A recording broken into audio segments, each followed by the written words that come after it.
many cyclists fear in the Tour de France. It's called Mont Ventoux.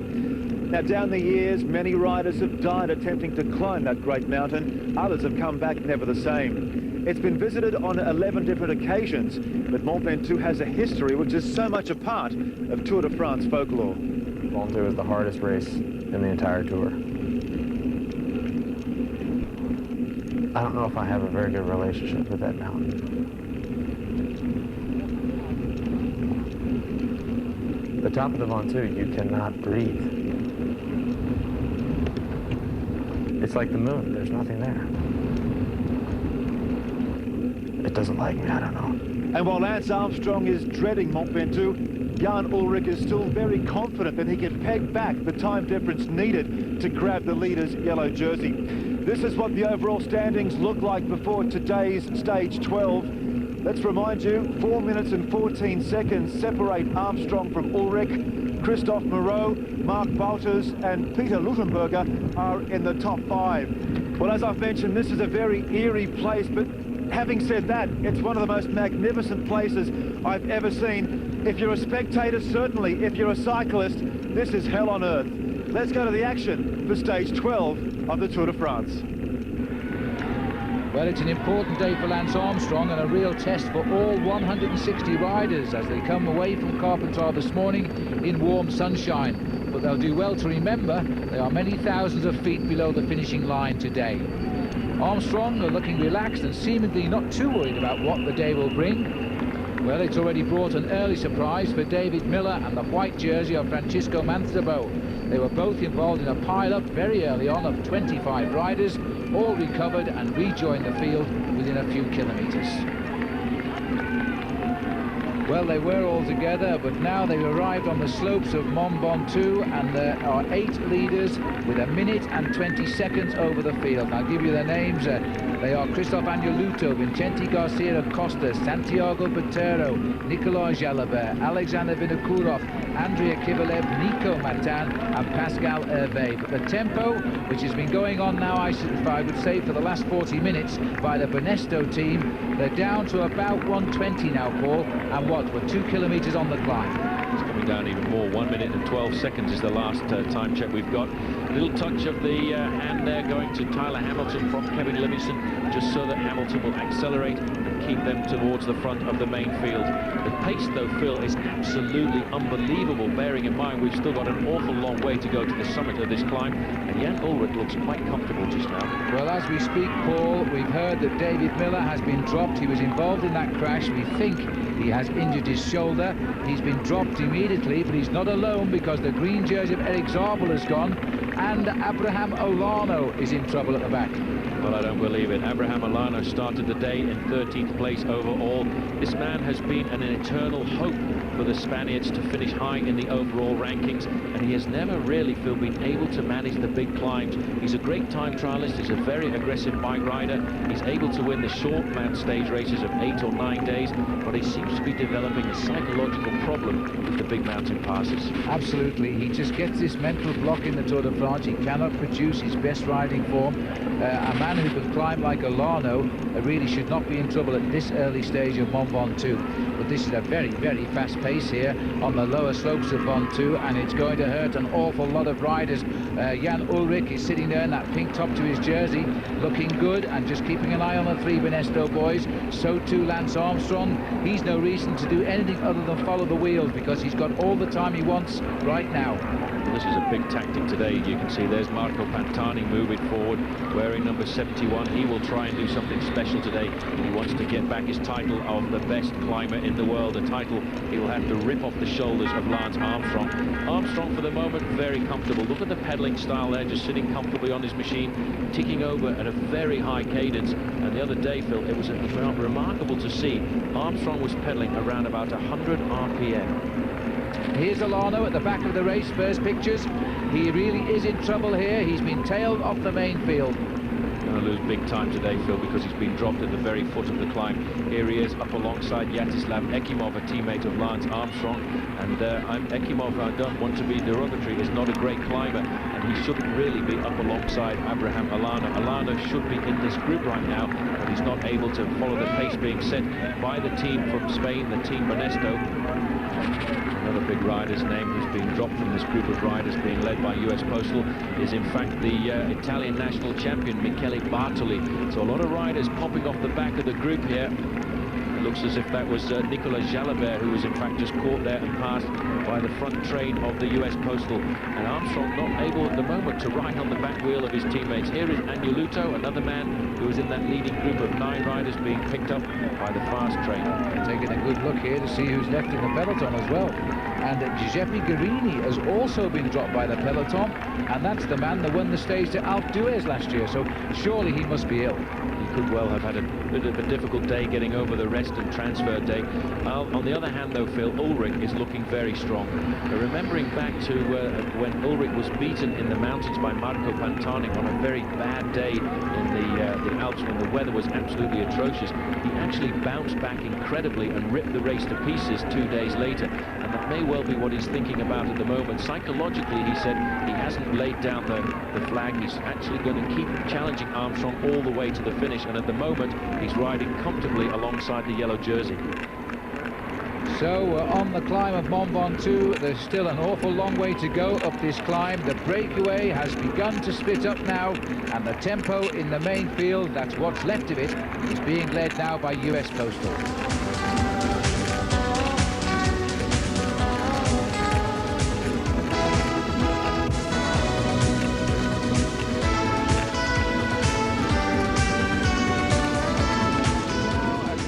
Remnants of the leading group here in the Tour de France on Mont Ventoux, and a vicious attack being put in by Alexander Vinokourov, and only Santiago Botero can go. So the other man, Pascal Hervé, is on his way back to the chase group of the peloton. And in that chase group is his teammate Richard Viron. A great acceleration there by Vinokourov, but you're not going to surprise this man, Santiago Botero. He's from Colombia. He is an excellent climber, and he's ridden himself back onto the wheel of the small rider from Kazakhstan on the Kelme squad. Here is the Devil, and he's probably wishing some luck to the US Postal riders today, and maybe some more luck to Jan Ullrich, because this man is from Germany. This is the face of Alex Zuller, though. Phil, you can just see how difficult this climb is. He's going to have some company, Paul, because look at this. Also being dropped now is Escartine, another great climber blown away. He's on his way back, and that is Jimenez. What is going on here? All the top climbers are being shelled out by that fine pace making by Hamilton and Livingstone. Well, a few more riders. Angel Casera, who is also high in the rankings, he's 10th. He's gone out of the bike race. Escartin has been dropped. There is Heras. This is Pantani. He's not able to follow the pace-making either. Laurent Jalabert has been dropped behind as well. We're now down to just 5 men in this group. Kevin Livingston on the front. Lance Armstrong, Jan Ullrich. The other man in there looked as if it was the rider from Polti. That was Richard Virenque. And in fact, Belocchi is the rider from Festina. Yes, indeed, the surprise of the Tour in Joseba Belocchi, because they've also got rid now of just about everybody of note here. We're going to be left with just Armstrong if we keep this up on the climb up Mont Ventoux. There's still a long way to go, a lot of time to be gained, and indeed a lot of time to be lost. The King of the Mountains leader, Javier Ochoa, also now disconnected from that leading group. Yeah, Phil, we haven't even come to 10 kilometers to go. There's still an awful lot of climbing to do. But look now at the face of this man on the front. This is Kevin Livingston. He will be riding with just one thing in his mind, just to keep the legs ticking over for as long as possible.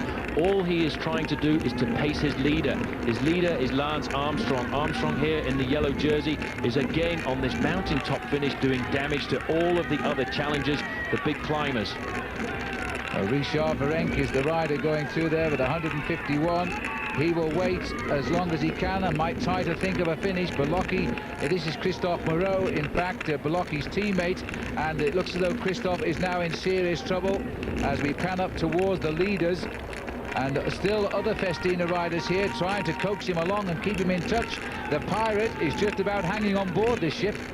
Well, the Pirate, 71, the former best climber in the world, is riding himself back into contention on the slopes of the Mont Ventoux. He was caught out there by the acceleration of Tyler Hamilton, but I think, in fact, they have slowed down somewhat because Laurent Jalabert, too, is recovering and riding himself back into the group of the yellow jersey. Well, a fine return then by Laurent Jalabert as he comes back up to it. It also looked as though Pantani was in difficulty, but he's got himself back onto the group here. Jalabert's a tough bike rider, Phil. I tell you, he will not lay down arms. He will fight all the way to Paris. He actually had an article in the French newspapers over the rest day there, and he absolutely slammed all the other French riders in the race. He said they don't have the courage to get out there and attack. It is really remarkable to hear them whinging all the time about not being competitive in the classics, and yet they come to the Tour de France and they're not competitive either. They need to concentrate on actually fighting to go to the front of the bike race rather than sitting at the back. Well, Paul, we've just seen a capture of both Vinokourov and Botero, so there's nobody in front of this group on the mountain now. And it's still being led here by Kevin Livingstone. It's a long way to go, Phil. I really worry about what's going to happen to these guys at the front of the bike race, because at the end of the day, we're going to see some astronomical time gaps. We haven't come to 10 kilometers to go. There is still around about 15 kilometers of climbing to get to the summit of the Mont Ventoux. This really is a vicious mountain. They are now in the point of the climb, Phil, where they are averaging around about 10% gradient, and you can see the climbers are under difficulty here. This is the leader in the King of the Mountains competition, Ochoa. He was on that long, huge breakaway, holding on to win the stage at Hautecam. Pascal Hervé has also been dropped. He was earlier in the leading group at the start of the climb. Now the attack comes from Kelme. Armstrong is not going to respond just yet. No reason for Armstrong to counter this attack here. None at all. This is Heras having a go. And he was a rider that fancied by many to go for the win today, and he's putting an attack. Well, in fact, it was actually pulled back there immediately by Lance Armstrong. Armstrong came straight up there to respond to that acceleration by Heras, and immediately you can see the climber there from France, Richard Virenque, is very much there as well. Armstrong, with that acceleration, Phil, now has lost his teammate. Kevin Livingstone has done a great job over the first few kilometers of the Mont Ventoux, but now it's every man for himself. Nobody here has a teammate apart from the two guys from Kelme. Botero is in here as well as Roberto Heras. And just as poor old Jalabert got on the back, he's now having to do it all again here because that acceleration hurt. And that is where we're heading to, Phil. That is the summit of the Mont Ventoux, 1,909 meters. And just look at that. Now, this is Chalet Reynard, and there's a huge crowd here, and just look at the crowd now. They're sitting all over Mont Ventoux because now they come out of the trees, and normally they would go into temperatures in excess of 100 degrees Fahrenheit, but today it is really cold. Well, today it's absolutely freezing, and that's all, Phil, because of the chill factor. There's the sign on the side of the road, Le Mont Ventoux, 6 kilometers. 6 kilometers of climbing still to go, and the man moving forward now is the one who wears 151, Richard Virenque. Well, the King of the Mountains, five times in the past 6 years. If he could win the King of the Mountains this year, he joins Lucien Van Impe of Belgium and the Eagle of Toledo, Federico Bahamontes of Spain, as the only riders to have done 6. But he's being challenged this year by Javier Ochoa, but Ochoa right now is going to score far fewer points than Richard today. The man likely to take over the lead in that competition today is going to be Santiago Botero. But look at this, Marco Pantani, Il Pirata, the pirate. He's actually climbed himself back into the leading group. He is obviously suffering like a dog today. He's trying to keep himself in contact. He's trying to prove that he is one of the great climbers, and he's now once again in the leading group. It's now 7 men strong. Well, superb riding by Marco Pantani. That he didn't panic when the acceleration came, held his pace, sensed the low, and has got himself back into the action. And you recover, you know, even on climbs like this, so you must never count a man out at this stage. Richard Virenque is now the trendsetter.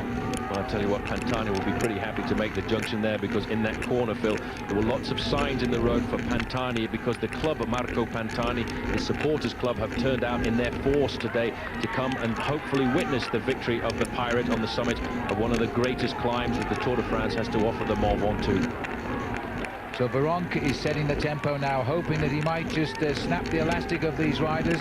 He is the third man to set the pace in this breakaway. Harass, he tried to attack and lose them. Armstrong was too sharp for that one, and he's put Roberto Harass back into the group here.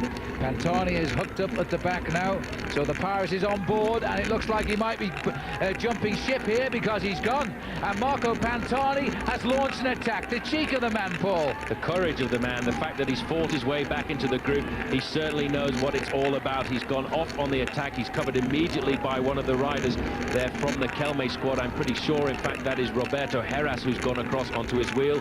And the man doing all of the work behind to pull them back together is Belocchi, the rider from Festina, who today is proving his mettle. Belocchi looking at third place in the Tour de France and a podium finish in Paris today, if he can hold on. And hold on is the wrong phrase, because he's doing a lot of hard riding here.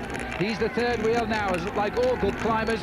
The first one fails, you put in another one straight away, and this one may have it. Well, Marco's gone again. He felt the reaction of the Kelme riders coming onto his wheel there, and once the rest of the group came in, he's launched a second attack. This is the ability that only great climbers have, Phil, to be able to attack again and again and again on an ascent like this. But again, it's Harass from Kelme who's coming across the gap there, and the whole of the group once more coming back together. Well, Marco Pantani has tried twice now, and the Kelme boys have closed it down, but this time it's a bit of a struggle as they try to finally shut down. Well, he's still got a slight advantage there, but it looks as if the effort has gone out of his move. He's out of the saddle again, Phil, trying to accelerate, trying to open up that gap. In fact, it's Botero now who's decided to take up the chase behind Marco Pantani. The Kelme rider from Colombia is trying to nail down the gap. The Kelme riders today, Phil, they want this victory, but so does Marco Pantani, who wants to prove that the Pirate is back. He is back. He's back in the group, Paul, as they've come round in here again. So Lance Armstrong now sets the pace on Mont Ventoux. Richard Veronk is now 16 seconds behind. The Pirate's gone again. Up on the inside he went, and this is his third big attack. And this time there is no reaction. Well, Armstrong's not going to react. He's going to wait for someone else to set the pace there. But Pantani, what a man. He has hit them I don't know how many times, Phil. He's gone again and again. He was put into serious difficulty on the early slopes, and now he's trying to get himself the stage victory. Well, this is superb cycling by little Marco. He'll go back into the popularity poll here, because everybody thought that he wouldn't do anything in the Tour de France. He didn't. I must say, the way he was riding in the Pyrenees, I thought he might not do anything. But today, he's been off the back, he's suffered, and now he's put in yet another attack, and this one may have worked. Well, it may have worked, and one thing he did say, Phil, after seeing that attack of Lance Armstrong on Hautacam, he said, the performance of Lance Armstrong has put my feet back on the ground. I realise now what this bike racing thing is all about, but the response has come from Kelme. This is Santiago Botero. Botero, the Colombian rider from the Spanish team, is riding himself onto the tail of the Pirate. But now Armstrong is going to go. Well, look at this then, Armstrong, and they wouldn't have expected that. Ulrich has done nothing about it at all. He saw the speed and the acceleration of Lance Armstrong, and he's gone off after Pantani and Botero, and they've got nothing left. Well, look at that. Ulrich could not respond. He must have heard that attack coming. He must have felt it go by. He looks at the Colombian rider. How are you doing? Thank you very much. Goodbye. I'm now going to chase after the Pirate. He's chasing just one man on the road, the man who's in the pink jersey of Mercatoni Uno, and there he is, just there. Well, this is an incredible demonstration of the sort I don't think I've ever seen in the Tour de France, because Armstrong is toying with the top names of the cycling world. He left them, and they knew he was going, because they couldn't even raise the pedal length. Now he sprinted straight past Santiago Botero, and he's coming up to Pantani. And what will the Pirate do when this man gets on board? Well, he'll try and kick again. He's trying to accelerate, but you're not going to stop the onslaught of Lance Armstrong. The man from Austin, Texas, is controlling this bike race the only way he knows how, and that's attacking on all of the difficult stages. Well, in the Pyrenees, he told us he wasn't interested in the stage, and he's taken a real good look at Marco, almost as saying, the back wheel for you, Marco, jump on if you can. Armstrong is in such incredible form. He's looking at the face of Marco Pantani. He wants to know whether Pantani can follow his accelerations. But Pantani is digging so deep today. Armstrong kicks once again. Can the Pirate follow? I'm not sure, because the elastic was stretching a bit there, and it is just about dead straight now as Pantani is coming slowly back up to the wheel here. What a fantastic show of defiance by Marco Pantani. I think Lance went up to Pantani, Paul, because he fears Pantani will refine his form when we we go down to the Alps, and he's taking all the time he can get while he can get it. That's what all the riders in the Tour of Italy were worried about. They didn't want to give Marco Pantani an easy ride in the first 15 days. They knew they had to put a lot of time between themselves and Pantani before they came to the final Alpine stages. And in those Alpine stages, in the last week of the Tour of Italy, Marco Pantani was the strongest climber. Armstrong's acceleration there was not able to get rid of Pantani. In fact, we are not going to get an idea, Phil, of exactly where the last kilometre of the bike race is today. Because of the wind, they haven't been able to put up the Flamme Rouge. But Armstrong will know the finish. He will know where the finishing line is. He's been here. He came here in the Dauphiné Libéré, and he's been out and looked at the course. Well, Armstrong is sitting in first position here. The Pirate tried to come up alongside him. The Pirate, let's not forget, Phil, is a very good sprinter, but Armstrong certainly wants this stage. He's setting the tempo over the last few hundred meters as we come towards the finish of this monumental stage, and Armstrong has blown away all of his rivals on this very difficult summit.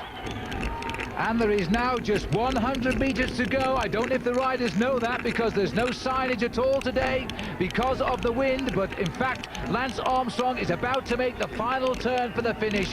What an ascent of Mont Ventoux for both of these riders. And except Pantani, Armstrong is gaining time over everyone. Now, is he going to take out his first stage win in this year's Tour de France? We can see the line now. I don't know whether they can, because there's only a line on the road. Pantani is on the right, and Armstrong keeping on the pressure here as we start to approach the line now. Pantani grits his teeth and accelerates, and over the line Pantani wins the stage, and in fact Armstrong will have to be content with second place.